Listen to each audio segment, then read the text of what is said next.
Assalomu alaykum do'stlar, hurmatli hamshaharlar. Mana sizlarga Cobalt ko'rsatmoqchiman. Zo'r sostenada Cobalt. 2013-yil.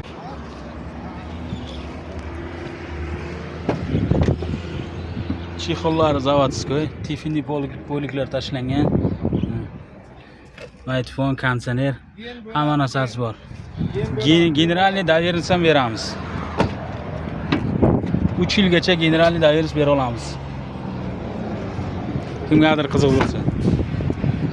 Bir xillar oformit qilib olaman deydi, bir xillar gen doверенность so'raydi. Gen so'raganlarga ham generalniy doверенность chiqadi. Metan gazi bor. Metan gaz ustunovka qilingan, holati zo'r. 2013-yilda ishlab chiqarilgan kraskasi chaqachuqa, bir 20% kraskasi bor. Narxini texnik xarajati yo'q, hamma ishlari qilib qo'yilgan, tayyor mashina. Narxini obunachilar uchun $6000 deyapmiz. Yana kesalaring ustida savdolash sunnatiga o'tib beramiz.